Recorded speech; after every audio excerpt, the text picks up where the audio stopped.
ಒಬ್ಬ ವ್ಯಕ್ತಿ ಜೀವನದಲ್ಲಿ ಅಂದ್ರೆ ಎಂತಹ ದೊಡ್ಡ ಬಿರುಗಾಳಿ ಬಂದ್ರೂ ಕೂಡ ಅಥವಾ ಎಷ್ಟೇ ಕಷ್ಟಗಳಿದ್ರೂ ಬಂಡೆಯಂತೆ ಅಲುಗಾಡದೆ ನಿಲ್ತಾನೆ. ನಿಜ. ಆದ್ರೆ ಆ ನಾಳೆ ಏನಾಗುತ್ತದೆಯೋ ಅನ್ನೋ ಒಂದು ಸಣ್ಣ ಯೋಚನೆ ತಲೆಗೆ ಹೊಕ್ಕರೆ ಸಾಕು, ಆತನ ಮನಸ್ಸು ಬಿರುಗಾಳಿಗೆ ಸಿಲುಕಿದ ಎಲೆಯಂತೆ ನಡುಗಲು ಶುರುವಾಗಿತ್ತೆ. ಖಂಡಿತ. ಇದೊಂದು ಬಹಳ ದೊಡ್ಡ ವಿರೋಧಾಭಾಸ. ಹೌದು. ಈ ವಿರೋಧಾಭಾಸ ಕೇವಲ ಒಂದು ಕಲ್ಪನೆ ಅಲ್ಲ, ಬದಲಾಗಿ ಇದು ವೃಷಭ ರಾಶಿಯವರ ಅಂದ್ರೆ ಟಾರಸ್ ರಾಶಿಯವರ ನಿಖರವಾದ ಮಾನಸಿಕ ಚಿತ್ರಣ. ಕರೆಕ್ಟ್. ಸರಿ, ಇದನ್ನು ಸ್ವಲ್ಪ ಬಿಡಿಸಿ ನೋಡೋಣ. ನಮ್ಮ ಇಂದಿನ ಈ ಆಳವಾದ ವಿಶ್ಲೇಷಣೆಯಲ್ಲಿ ನಾವು ವೃಷಭ ರಾಶಿಯವರ ಮುಂದಿನ 5 ದಿನಗಳ ಭವಿಷ್ಯದ ಬಗ್ಗೆ ಇರುವ ಒಂದು ಅತ್ಯಂತ ಕುತೂಹಲಕಾರಿ ಮೂಲ ದಾಖಲೆಯನ್ನ ಅಧ್ಯಯನ ಮಾಡ್ತಾ ಇದ್ದೀವಿ. ಹೌದು. ನಮ್ಮ ಮುಂದಿರುವ ಈ ಪಠ್ಯ ಕೇವಲ ನಿಮಗೆ ಒಳ್ಳೆಯದಾಗುತ್ತೆ ಅಂತ ಹೇಳುವ ಸಾಮಾನ್ಯ ಭವಿಷ್ಯ ಅಲ್ಲ. ಖಂಡಿತ ಅಲ್ಲ. ಇದು ವೃಷಭ ರಾಶಿಯವರ ಗುಣಲಕ್ಷಣಗಳು ಮತ್ತೆ ಅವರಿಗೆ ಎದುರಾಗಲಿರುವ ದೊಡ್ಡ ಆರ್ಥಿಕ ಬದಲಾವಣೆಗಳು, ಆಮೇಲೆ ಈ ಬದಲಾವಣೆಗೆ ಕಾರಣವಾಗುವ ಒಬ್ಬ ನಿರ್ದಿಷ್ಟ ವ್ಯಕ್ತಿಯ ಪ್ರವೇಶ. ಓಕೆ. ಮತ್ತು ಅವರು ಕಟ್ಟುನಿಟ್ಟಾಗಿ ಪಾಲಿಸಲೇಬೇಕಾದ ಕೆಲವು ನಿಖರವಾದ ನಿಯಮಗಳ ಬಗ್ಗೆ ಬಹಳ ವಿವರವಾಗಿ ಮಾತನಾಡುತ್ತೆ. ನಮ್ಮ ಈ ಅಧ್ಯಯನದ ಉದ್ದೇಶ ಕೇವಲ ಇದನ್ನು ಓದುವುದಲ್ಲ, ಬದಲಾಗಿ ಈ ಪಠ್ಯ ಮಾನವನ ಮನೋವಿಜ್ಞಾನ, ಹಿಂದಿನ ಆಘಾತಗಳು ಮತ್ತು ಭರವಸೆಯ ಮೇಲೆ ಹೇಗೆ ಅದ್ಭುತವಾಗಿ ಬೆಳಕು ಚೆಲ್ಲುತ್ತೆ ಅನ್ನೋದನ್ನ ಅರ್ಥ ಮಾಡಿಕೊಳ್ಳೋದು. ಇಲ್ಲಿ ಗಮನಾರ್ಹವಾದ ಮತ್ತು ಆಕ್ಚುಲಿ ಬಹಳ ಆಸಕ್ತಿದಾಯಕವಾದ ವಿಷಯ ಏನಂದ್ರೆ, ಈ ಮೂಲ ದಾಖಲೆ ವ್ಯಕ್ತಿತ್ವದ ವಿಶ್ಲೇಷಣೆಯನ್ನ ಭವಿಷ್ಯದ ಆಗುಹೋಗುಗಳ ಜೊತೆ ಬೆಸೆದಿರುವ ರೀತಿ. ಓಹೋ, ಹೌದು.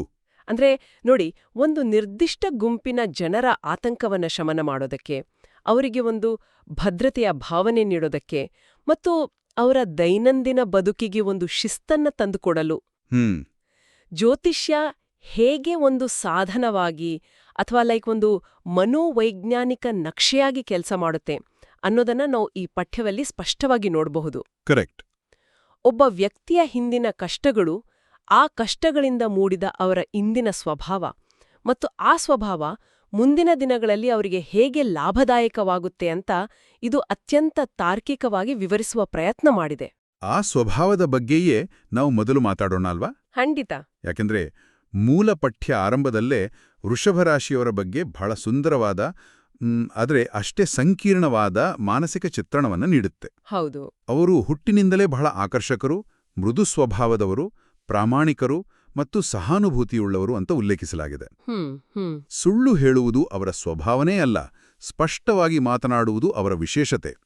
ಎಲ್ಲಕ್ಕಿಂತ ಮುಖ್ಯವಾಗಿ ಅವರಲ್ಲಿ ನಾಯಕರಾಗುವ ಎಲ್ಲ ಗುಣಗಳಿದ್ರೂ ಅದರಲ್ಲಿ ಅಹಂಕಾರ ಇರಲ್ಲ. ಎಕ್ಸಾಕ್ಟ್ಲಿ, ಅದರಲ್ಲಿ ಕಿಂಚಿತ್ತೂ ಅಹಂಕಾರ ಇರುವುದಿಲ್ಲ ಅಂತ ದಾಖಲೆ ಹೇಳುತ್ತೆ.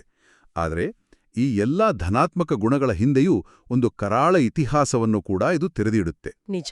ಬಾಲ್ಯದಿಂದಲೇ ಅವರು ಅನುಭವಿಸಿದ ಅವಮಾನಗಳು, ನಷ್ಟಗಳು ಮತ್ತು ಹೆಜ್ಜೆ ಹೆಜ್ಜೆಗೂ ಎದುರಾದ ಅಡೆತಡೆಗಳು.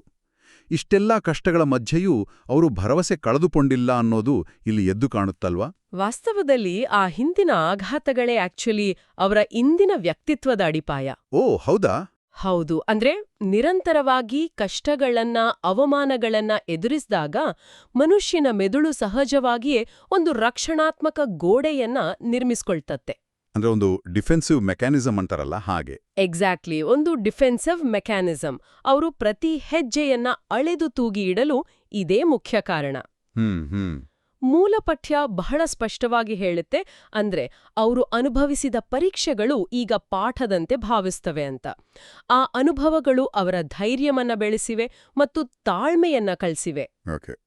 ಕಷ್ಟಗಳನ್ನ ಎದುರಿಸುವ ಅವರ ಈ ತಾಳ್ಮೆಯೇ ಅವರನ್ನ ಈಗ ಒಂದು ಭದ್ರವಾದ ಸ್ಥಿತಿಗೆ ತಂದು ನಿಲ್ಲಿಸಿದೆ. ಆದ್ರೆ ಅಲ್ಲಿಯೇ ನೋಡಿ ವಿಷಯ ಬಹಳ ಸಂಕೀರ್ಣ ಆಗೋದು.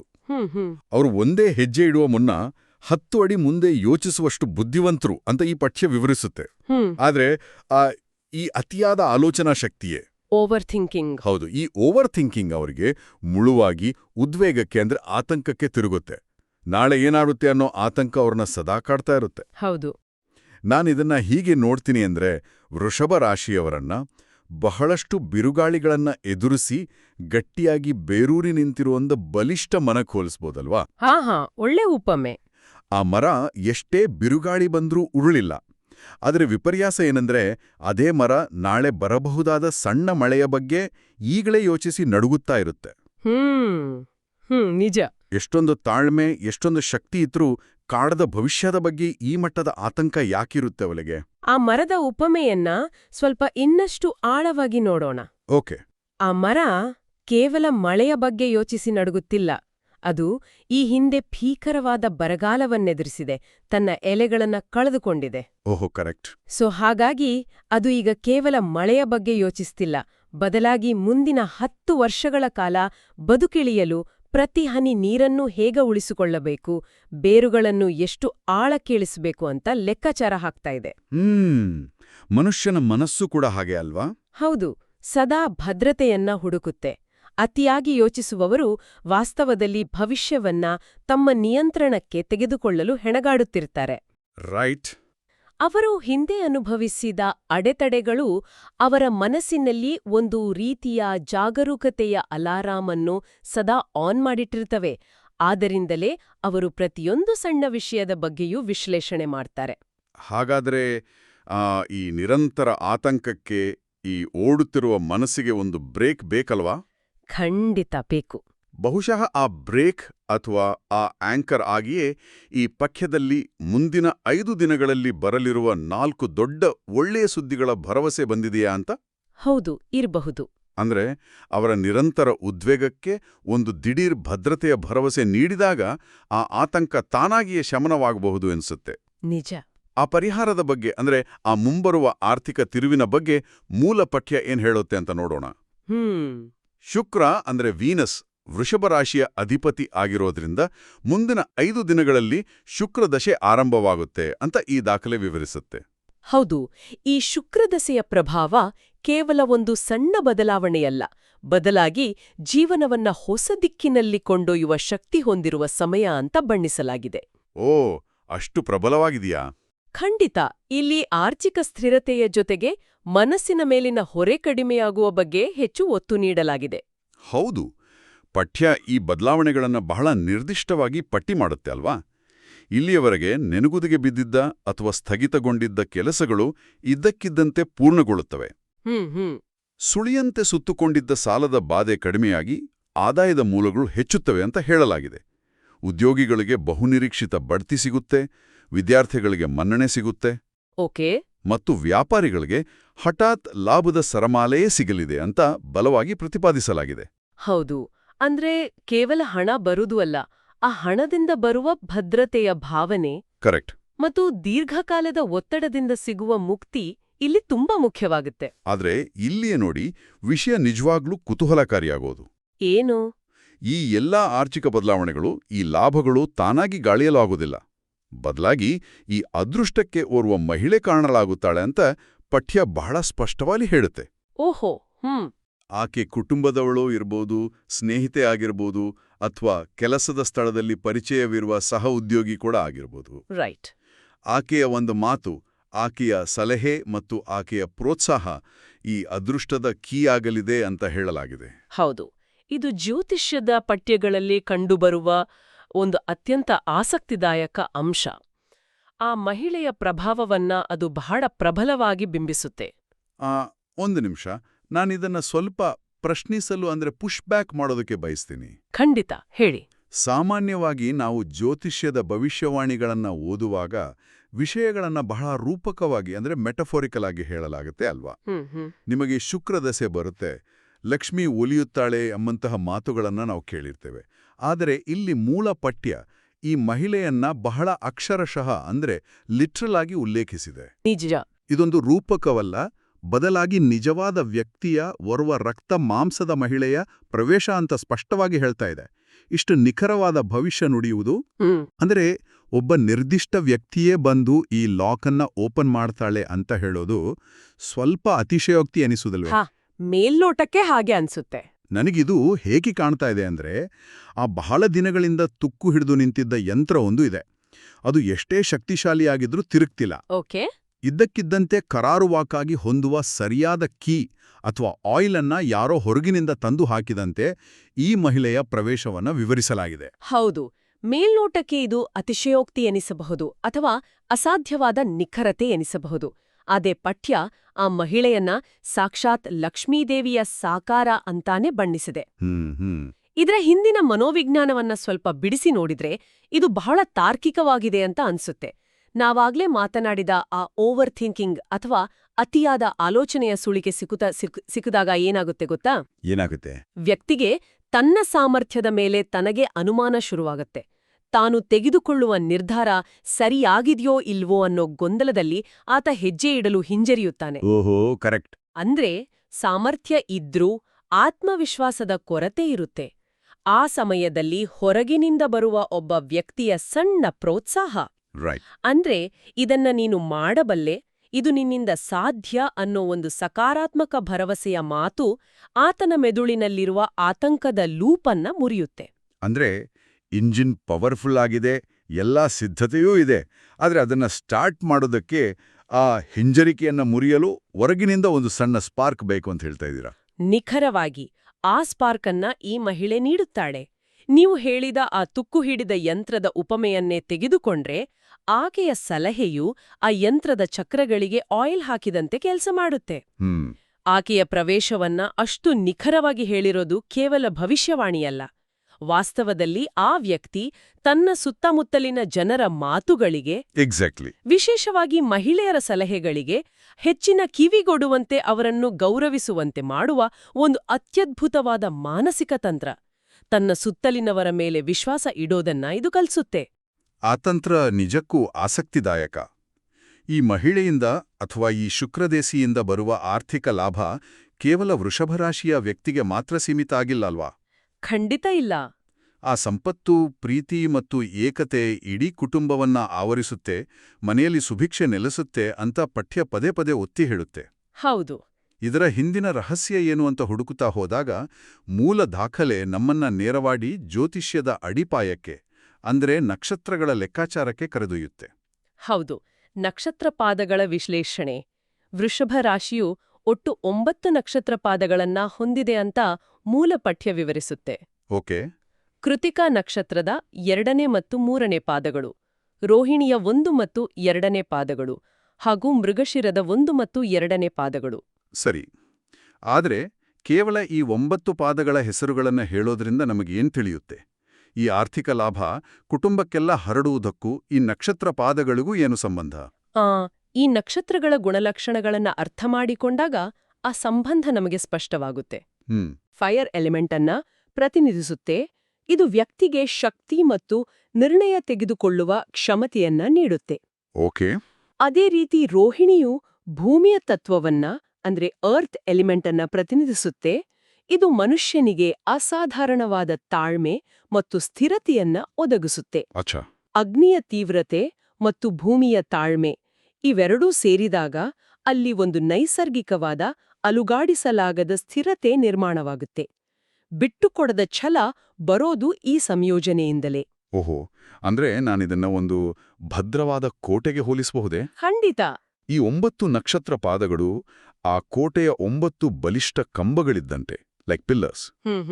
ಎಷ್ಟೇ ದೊಡ್ಡ ಬಿರುಗಾಳಿ ಬಂದ್ರೂ ಈ ಕಂಬಗಳು ಆ ಕೋಟೆಯನ್ನ, ಅಂದ್ರೆ ಆ ವ್ಯಕ್ತಿಯ ವ್ಯಕ್ತಿತ್ವದ ಸ್ಥಿರತೆಯನ್ನ ಬೀಳದಂತೆ ಹಿಡಿದಿಟ್ಕೊಂಡಿರ್ತವೆ. ಹೌದು, ಆ ಕಂಬಗಳು ಕೇವಲ ಅವರ ವ್ಯಕ್ತಿತ್ವದ ಸ್ಥಿರತೆಯನ್ನಷ್ಟೇ ಅಲ್ಲ, ಅವರ ಕೌಟುಂಬಿಕ ಮೌಲ್ಯಗಳನ್ನೂ ಕೂಡ ಎತ್ತಿ ಹಿಡಿಯುತ್ತವೆ. ಮೂಲ ದಾಖಲೆಯಲ್ಲಿರುವ ಒಂದು ಪ್ರಮುಖ ವಾಕ್ಯವನ್ನ ನೀವು ಗಮನಿಸಿ. ವೃಷಭ ರಾಶಿಯವರು ತಮ್ಮ ಪೋಷಕರು, ಹೆಂಡತಿ ಮತ್ತು ಮಕ್ಕಳಿಗಾಗಿ ಎಂಥ ತ್ಯಾಗ ಮಾಡಲು ಸಿದ್ಧರಿರುತ್ತಾರೆ. ತಮ್ಮ ಸ್ವಂತ ಸಂತೋಷಕ್ಕಿಂತ ಕುಟುಂಬದ ಸಂತೋಷವೇ ಅವರಿಗೆ ಅತಿ ಮುಖ್ಯ. ಅವರ ಹೃದಯ ಎಷ್ಟು ವಿಶಾಲವಾಗಿದೆ ಅಂದ್ರೆ ಅವರು ಇತರರ ಕಷ್ಟವನ್ನ ನೋಡಿ ಸುಮ್ಮನಿರಲಾರರು. ಇತರರ ದುಃಖವನ್ನ ನಿರ್ಲಕ್ಷಿಸಲು ಅವರಿಗೆ ಸಾಧ್ಯವಿಲ್ಲ. ಹಾಗಾದ್ರೆ ಈ ಆರ್ಥಿಕ ಲಾಭ ಇಡೀ ಕುಟುಂಬಕ್ಕೆ ವಿಸ್ತರಿಸಲು ಅವರ ಈ ಸ್ವಾರ್ಥವಿಲ್ಲದ ಗುಣವೇ ಕಾರಣ ಎನ್ನಬಹುದೇ? ಹೌದು. ಅಂದ್ರೆ ಇತರರಿಗಾಗಿ ಮಿಡಿಯುವ ಈ ಕಾಳಜಿಯೇ ಅವರನ್ನ ಅದೃಷ್ಟವಂತರನ್ನಾಗಿ ಅಥವಾ ಆ ಅದೃಷ್ಟವನ್ನ ಉಳಿಸಿಕೊಳ್ಳಲು, ಹಂಚಿಕೊಳ್ಳಲು ಅರ್ಹರನ್ನಾಗಿ ಮಾಡ್ತಿದೆಯಾ? ಇದು ಸಮಾಜದ ಒಂದು ಮೂಲಭೂತ ನಿಯಮವಿದ್ದಂತೆ ಅಲ್ವಾ? ಯಾರು ಇತರರ ಬಗ್ಗೆ, ವಿಶೇಷವಾಗಿ ತಮ್ಮ ಕುಟುಂಬ ಮತ್ತು ಸ್ನೇಹಿತರ ಬಗ್ಗೆ ಪ್ರಾಮಾಣಿಕವಾಗಿ ಕಾಳಜಿ ವಹಿಸ್ತಾರೋ ಅವರ ಸುತ್ತಲೂ ಒಂದು ಸಕಾರಾತ್ಮಕ ಶಕ್ತಿಯ ಅಂದ್ರೆ ಪಾಸಿಟಿವ್ ಎನರ್ಜಿಯ ವಾತಾವರಣ ತಾನಾಗಿಯೇ ಸೃಷ್ಟಿಯಾಗುತ್ತೆ. ಖಂಡಿತ. ಪಠ್ಯ ಹೇಳುವಂತೆ ಅವರು ಪ್ರೀತಿಯಲ್ಲಿ ಅತ್ಯಂತ ಪ್ರಾಮಾಣಿಕರು. ಒಮ್ಮೆ ಸ್ನೇಹ ಮಾಡಿದ್ರೆ ಅದನ್ನ ದೀರ್ಘಕಾಲದವರೆಗೆ ಉಳಿಸಿಕೊಳ್ಳುವವರು. ರೈಟ್. ಈ ದೀರ್ಘಕಾಲೀನ ಬಂಧಗಳೇ ಕಷ್ಟದ ಸಮಯದಲ್ಲಿ ಅವರಿಗೆ ಬೆಂಬಲವಾಗಿ ನಿಲ್ಲುತ್ತವೆ. ಆದ್ದರಿಂದಲೇ ಅವರಿಗೆ ಸಿಗುವ ಯಶಸ್ಸು, ಬರುವ ಹಣ ಕೇವಲ ವೈಯಕ್ತಿಕ ಬ್ಯಾಂಕ್ ಬ್ಯಾಲೆನ್ಸ್ ಆಗಿ ಉಳಿಯುವುದಿಲ್ಲ. ನಿಜ. ಅದು ಇಡೀ ಮನೆಯ ವಾತಾವರಣವನ್ನ ಬೆಳಗುವ ದೀಪವಾಗಿ, ಇಡೀ ಕುಟುಂಬದ ಯಶಸ್ಸಾಗಿ ಬದಲಾಗುತ್ತೆ. ಅವರ ಈ ವಿಶಾಲ ಮನೋಭಾವವೇ ಅವರ ಅತೀ ದೊಡ್ಡ ಆಸ್ತಿ. ಹೌದು. ಆದರೆ ಆ ದೀಪ ಬೆಳಗ್ತಲೇ ಇರಬೇಕು.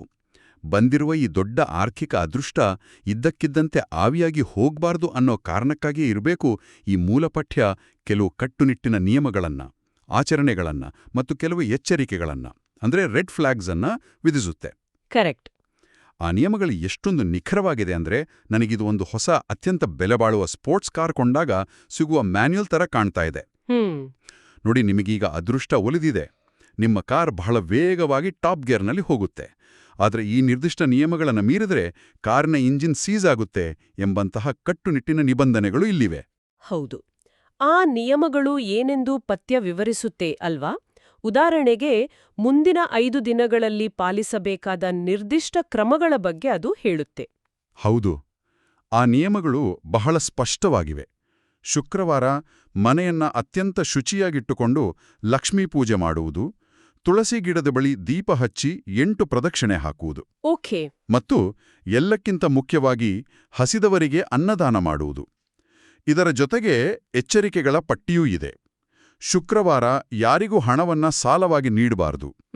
ಹಾಗೆ ಮಾಡಿದರೆ ಲಕ್ಷ್ಮಿ ಒಲಿಯುವುದಿಲ್ಲ ಮತ್ತು ಗಳಿಕೆಯಲ್ಲಿ ಇಳಿಕೆಯಾಗುತ್ತದೆ ಅಂತ ಕಡಾಕಾಗಿ ಎಚ್ಚರಿಸಲಾಗಿದೆ.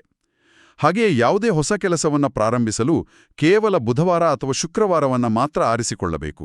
ರೈಟ್. ಮತ್ತು ಈ 2 ದಿನ ಕಪ್ಪು ಬಟ್ಟೆಯನ್ನ ಅಪ್ಪಿತಪ್ಪಿಯೂ ಧರಿಸಬಾರದು ಅಂತ ಸೂಚಿಸಲಾಗಿದೆ. ಅದರ ಬದಲು ಹಸಿರು, ಕೆಂಪು, ಹಳದಿ, ನೀಲಿ, ಬಿಳಿ ಮತ್ತು ಗುಲಾಬಿ ಬಣ್ಣಗಳು ಅದೃಷ್ಟ ತರುತ್ತವೆ ಅಂತ ಹೆಸರಿಸಲಾಗಿದೆ. ಈ ಎಲ್ಲಾ ನಿಯಮಗಳನ್ನ ನಾವು ಕೇವಲ ಮೂಢನಂಬಿಕೆಗಳು ಅಥವಾ ಧಾರ್ಮಿಕ ಆಚರಣೆಗಳು ಅಂತ ತಳ್ಳಿಹಾಕುವಂತಿಲ್ಲ. ಓ, ಯಾಕೆ? ಇವುಗಳ ಹಿಂದೆಯೂ ಒಂದು ಸ್ಪಷ್ಟವಾದ, ಪ್ರಬಲವಾದ ಮಾನಸಿಕ ಚೌಕಟ್ಟಿದೆ.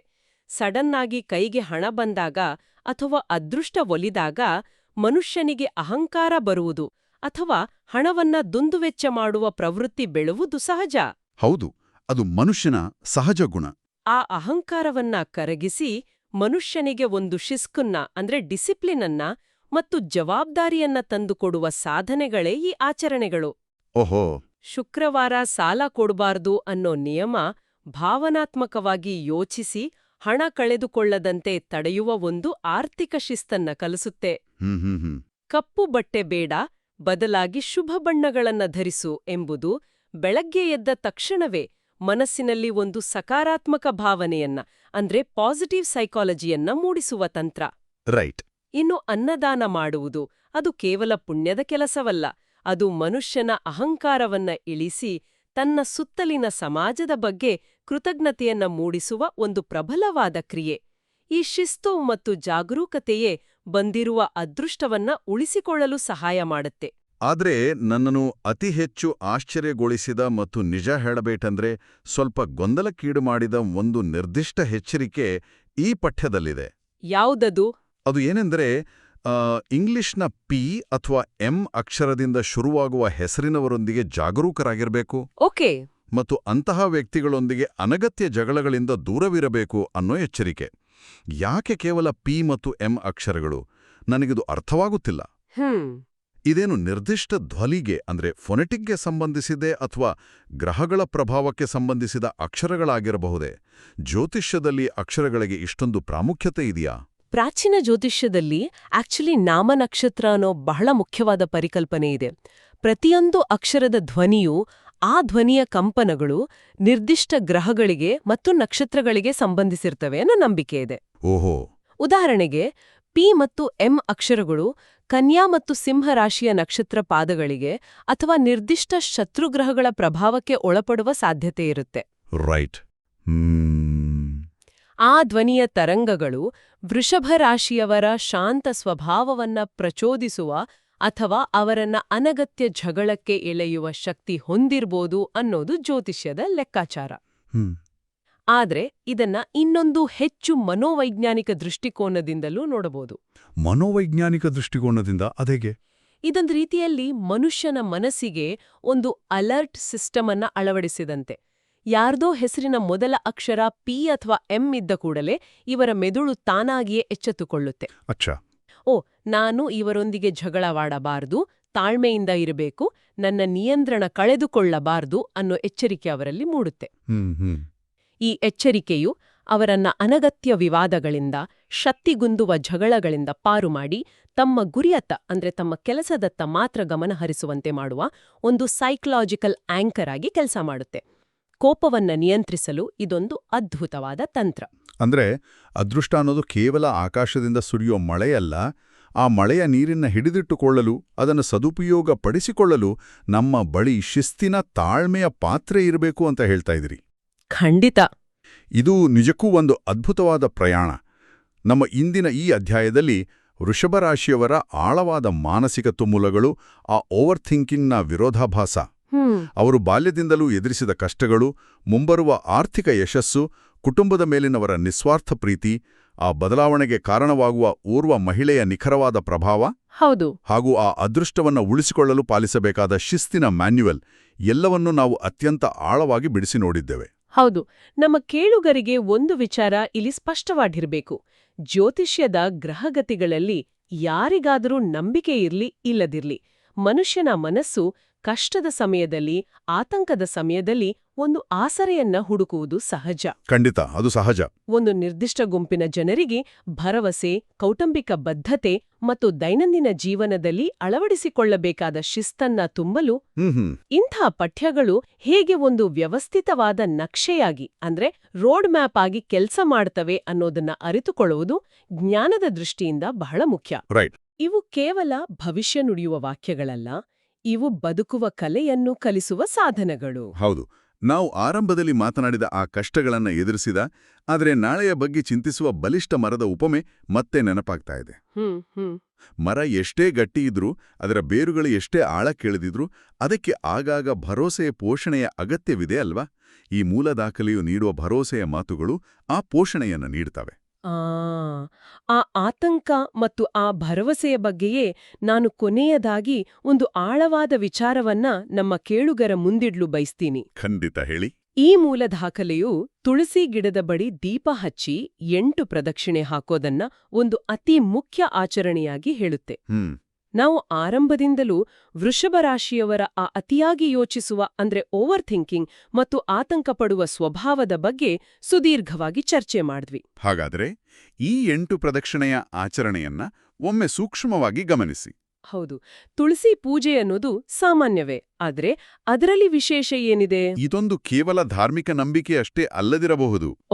ಸದಾ ನಾಳೆಯ ಬಗ್ಗೆ, ಭವಿಷ್ಯದ ಬಗ್ಗೆ ಓಡುತ್ತಿರುವ ಲೆಕ್ಕಾಚಾರ ಹಾಕುತ್ತಿರುವ ಅವರ ಮನಸ್ಸಿಗೆ ಬ್ರೇಕ್ ಹಾಕಿ ಪ್ರಸ್ತುತ ಕ್ಷಣದಲ್ಲಿ ಅಂದ್ರೆ ಮೈಂಡ್ಫುಲ್ನೆಸ್ನಲ್ಲಿರುವಂತೆ ಸೂಚಿಸುವ ಒಂದು ಪ್ರಾಚೀನ ಮನೋವೈಜ್ಞಾನಿಕ ತಂತ್ರವೇ ಈ ಆಚರಣೆ ಆಗಿರಬಹುದು.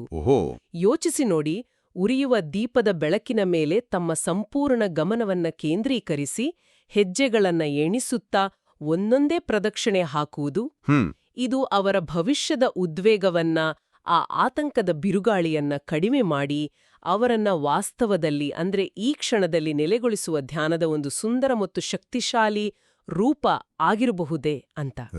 ಕೇವಲ ಮಂತ್ರ ಪಠಿಸುವುದಕ್ಕಿಂತ ದೈಹಿಕವಾಗಿ ಹೆಜ್ಜೆ ಹಾಕುತ್ತಾ ದೀಪದತ್ತ ಗಮನ ಹರಿಸುವುದು ಓಡುತ್ತಿರುವ ಮನಸ್ಸಿಗೆ ಹಾಕುವ ಅತ್ಯುತ್ತಮ ಲಗಾಮು. ಖಂಡಿತ. ಈ ಒಂದು ಆಳವಾದ ಆಲೋಚನೆಯನ್ನ ನಮ್ಮ ಕೇಳುಗರಿಗೆ ಬಿಡುತ್ತಿದ್ದೇನೆ. ಈ ಧ್ಯಾನದ ಹಿಂದಿನ ವಿಜ್ಞಾನವನ್ನ ನೀವೇ ವಿಶ್ಲೇಷಿಸಿ.